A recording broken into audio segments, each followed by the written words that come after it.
Episodio 6. El mapa de medianoche que hizo intocable a Hürrem. Imagina una noche de invierno en Estambul. El viento del Bósforo golpea las ventanas enrejadas del Palacio Topkapı como si quisiera entrar, como si supiera que adentro hay algo que no debería existir. Las antorchas en los corredores del harén titilan. El olor a agua de rosas y a cera quemada flota en el aire quieto. En algún lugar lejano, el guardia nocturno canta su ronda, y el palacio, ese monstruo de mármol y susurros, vuelve a dormirse. Pero en una habitación al fondo del ala interior, hay una vela que nunca se apaga.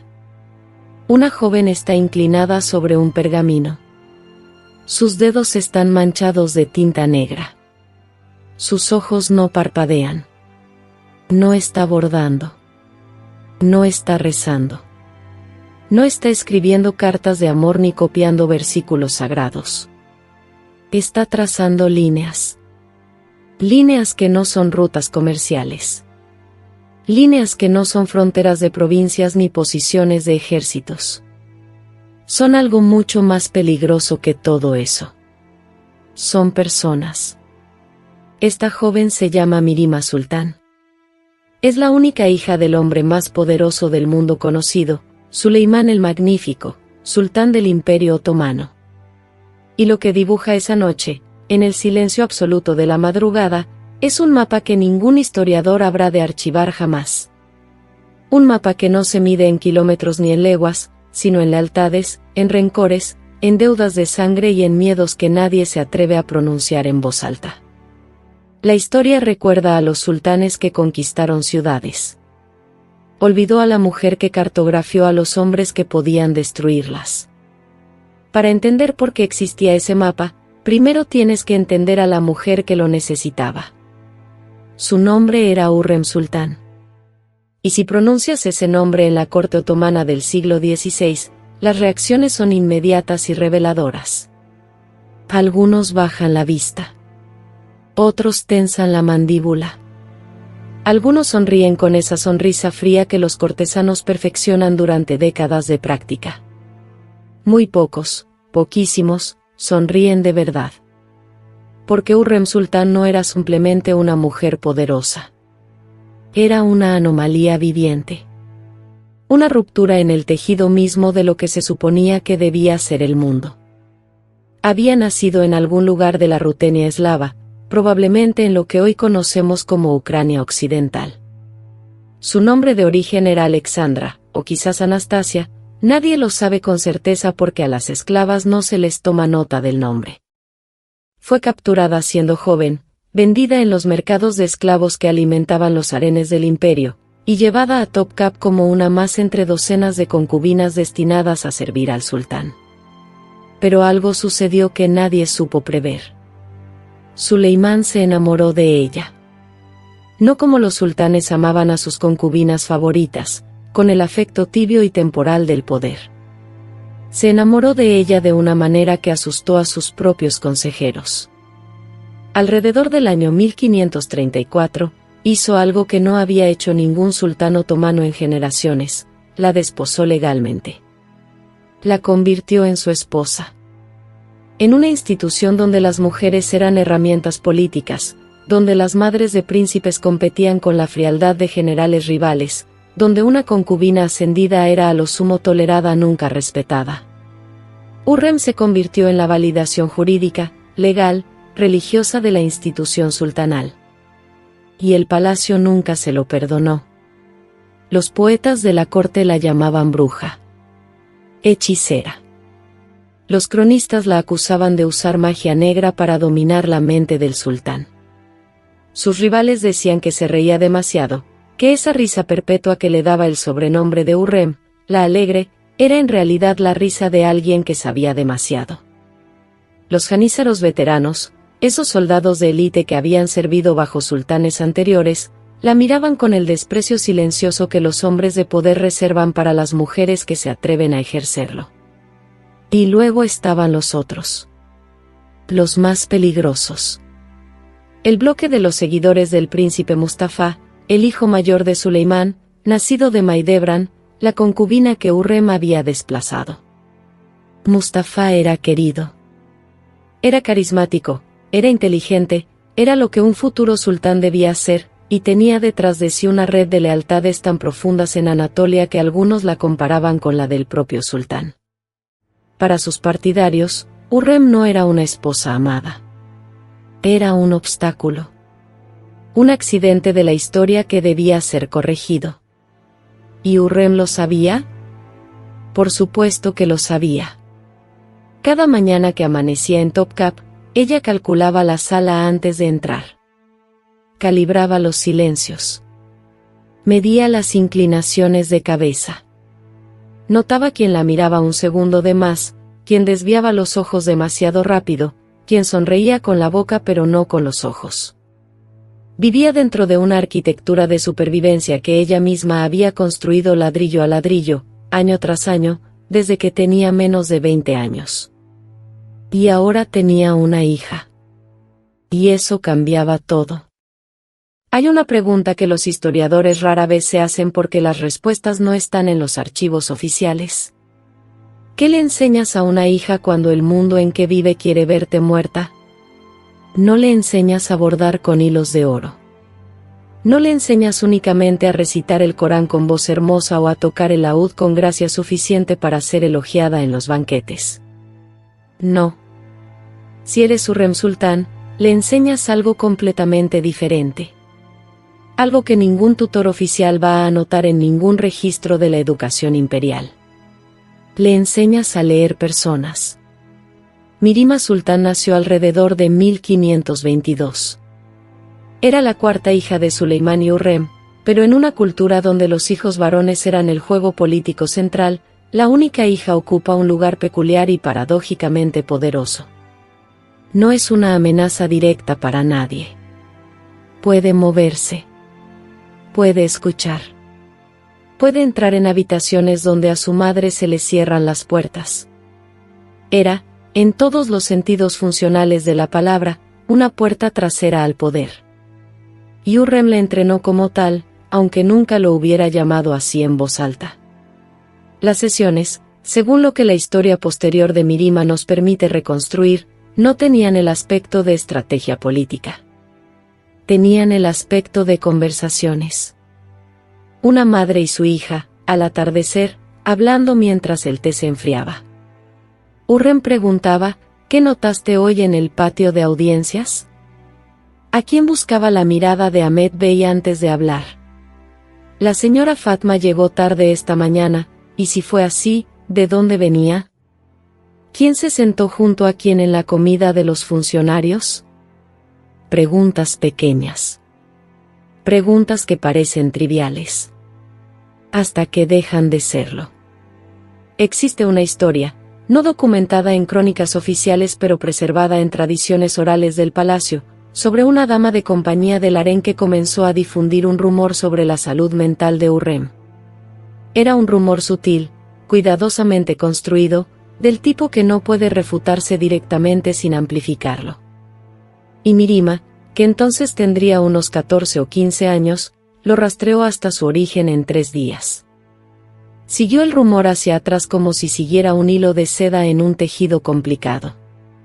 Una palabra aquí, una pausa allá, una mujer que cambió de tema demasiado rápido, un sirviente que desvió los ojos. 3 días. Cuando se lo dijo a su madre, la reacción de Hürrem no fue la ira. Fue algo mucho más frío y más instructivo. Bien, dijo. Ahora sabes cómo encontrar una herida antes de que sangre. Y así fue como una princesa otomana aprendió a dibujar mapas que no tienen nombre en ningún idioma.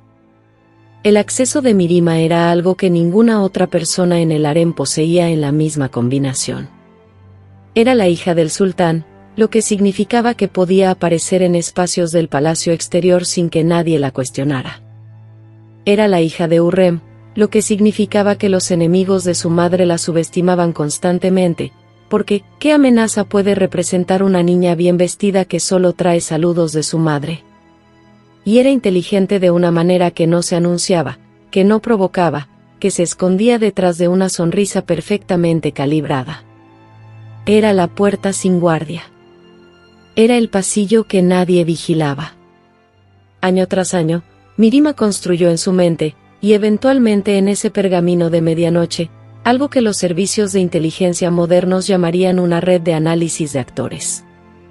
¿Quién debía favores a quién? ¿Quién odiaba a quién en silencio pero lo disimulaba en público? ¿Quién dentro del círculo cercano del sultán filtraba información hacia el campamento de Mustafa? ¿Quién era leal al imperio y quién era leal a una facción? ¿Quién tenía miedo y de qué? Un mapa. No de tierras. De almas. Llegó el otoño de 1553. Y el Imperio Otomano contuvo la respiración. Suleimán estaba en campaña militar en Persia, acampado en Ereli, en el corazón de Anatolia. Su ejército era inmenso. Su poder, incuestionable. Pero dentro de ese campamento, en las carpas de los comandantes, en los pasillos de seda y lana donde los grandes visires bebían café y hablaban en voz baja, algo se había roto. Habían llegado cartas. Cartas que indicaban que el príncipe Mustafa, el heredero querido, el hijo que los soldados amaban con una devoción que rozaba lo peligroso, había estado en correspondencia con el Shah de Persia. El enemigo. El hombre contra quien Suleimán marchaba en ese preciso momento. Si esas cartas eran auténticas, no eran solo traición política. Eran una declaración de guerra. La historia oficial, escrita décadas después por cronistas que tenían sus propias lealtades, culpa a Hurrem y a su aliado, el gran visir Rustem Pachá, marido de Mirima, de haber fabricado esas acusaciones. Y puede que así sea. Pero los historiadores más honestos admiten una incomodidad que rara vez se menciona. Mustafa sí tenía una red de apoyo que amenazaba la estabilidad del trono. Sí había actores en su círculo con conexiones persas. La amenaza no era completamente imaginaria. Lo que Mirima y su red de información habían hecho, durante años de paciencia, de conversaciones de té, de preguntas pequeñas y de mapas de medianoche, era construir la arquitectura probatoria que permitió a esas acusaciones ser creíbles. No fabricaron el peligro. Lo iluminaron. El 6 de octubre de 1553, el sultán Suleimán convocó a su hijo Mustafa a su tienda de campaña. El príncipe entró. No salió. Fue estrangulado dentro de la carpa de su padre, según la costumbre otomana que prefería el silencio del cordón de seda al escándalo público de la espada. Los verdugos cumplieron su trabajo. El ejército supo lo que había ocurrido antes de que nadie lo anunciara oficialmente, porque en los ejércitos, como en los palacios, la información viaja más rápido que los mensajeros. El duelo que siguió fue genuino y devastador. Los soldados lloraron. Poetas que nunca habían conocido a Mustafa escribieron elegías que circularon por todo el imperio durante generaciones. Un cronista llamado Talkal Yaya escribió palabras tan cargadas de dolor que todavía hoy se leen como una herida abierta. El pueblo de Anatolia, que había visto en Mustafa a un sultán digno, a un hombre de su tierra, procesó esa pérdida con la gravedad de quien entierra a un hijo propio. Y Hurrem siguió en el palacio. Intocable. Porque eso es lo que hace un buen mapa. No grita. No acusa. No se exhibe. Simplemente orienta. Simplemente señala el camino que los hechos ya habían dibujado antes de que nadie pusiera la pluma sobre el pergamino. Los que habían conspirado contra Hurrem desde las sombras encontraron que de repente sus conexiones se habían vuelto visibles. No acusados públicamente. No ejecutados, la mayoría. Simplemente, reubicados. Alejados. Privados del acceso que los hacía peligrosos. La maquinaria del poder otomano es eficiente cuando sabe exactamente qué engranaje aflojar. Y alguien le había dado a esa maquinaria instrucciones muy precisas. Esa noche, en Topkap, si hubieras podido deslizarte por los corredores de mármol del harén sin que los guardias te vieran, habrías encontrado una habitación en silencio. 2 mujeres. Una madre y una hija. Ninguna hablaba. No hacía falta. Porque todo lo que había que decir ya estaba escrito en tinta negra sobre pergamino. Y la vela seguía ardiendo. Hurrem Sultán murió en la primavera de 1558. Murió en el palacio. En su cama. Rodeada de sus hijos.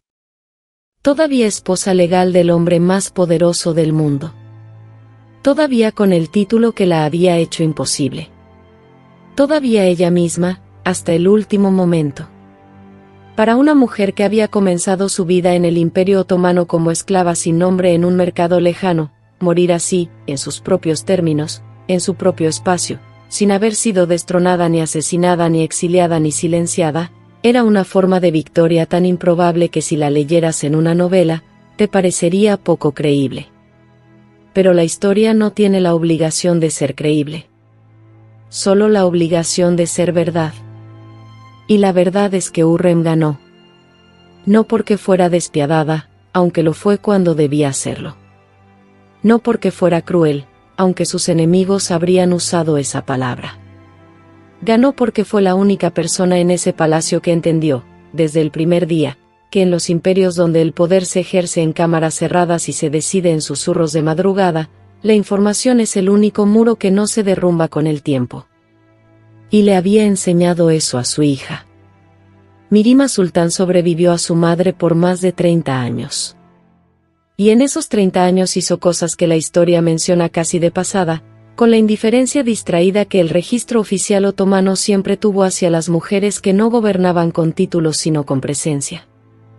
Financió 2 mezquitas diseñadas por el gran arquitecto Sinan, el mismo hombre que construyó la mezquita de Solimán, el mismo que transformó la silueta de Estambul para siempre.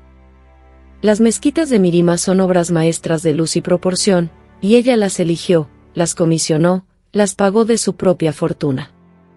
Una en Uskudar. Una en Edirne-Cap.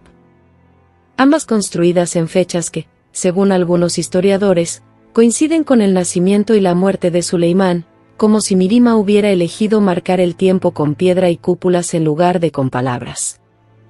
Mantuvo correspondencia directa con el rey Segismundo II de Polonia en asuntos de política exterior. No a través de intermediarios. No con la firma de su marido. Ella misma, con su propio sello, con su propio criterio. Cuando los otomanos necesitaban financiar campañas militares y el tesoro imperial estaba presionado, Mirima prestó dinero al Estado. Cantidades significativas. Y los sultanes, incluido su propio hijo Selim II, aceptaron esos préstamos. Porque en el Imperio Otomano del siglo XVI, una princesa que financiaba ejércitos no era una anomalía. Era una institución. Todo eso fue posible porque Hurrem entendió que el poder heredado se acaba con el sultán que lo otorga. Pero el poder construido, el poder aprendido, el poder que vive en la mente de una mujer que sabe leer una sala mejor que cualquier gran visir, ese poder sobrevive. Ese poder se hereda. Ese poder dibuja mapas a medianoche. Hay una última cosa que vale la pena decir antes de que la vela se apague. Los archivos oficiales del Imperio Otomano son vastos. Hay miles y miles de documentos, decretos, registros de tribunales, listas de nombramientos, correspondencias diplomáticas, inventarios de tesoros, contratos de construcción. Los historiadores llevan siglos excavando en esas páginas y todavía encuentran cosas nuevas, todavía descubren capas de la historia que nadie había visto. Pero hay un tipo de documento que no existe en esos archivos. El tipo que Mirima dibujaba a medianoche. No porque no fuera real, sino porque era demasiado peligroso para existir en papel más tiempo del necesario. Porque la inteligencia más poderosa no se escribe para que otros la lean. Se escribe para que quien la dibujó entienda lo que ya sabe. Y luego, desaparece. Las mujeres que operaban en los espacios entre los registros oficiales, en las grietas entre lo que el imperio documentaba y lo que el imperio hacía en realidad, esas mujeres fueron siempre las más difíciles de borrar precisamente porque nunca estuvieron completamente escritas. Hurrem construyó mezquitas para que su nombre durara.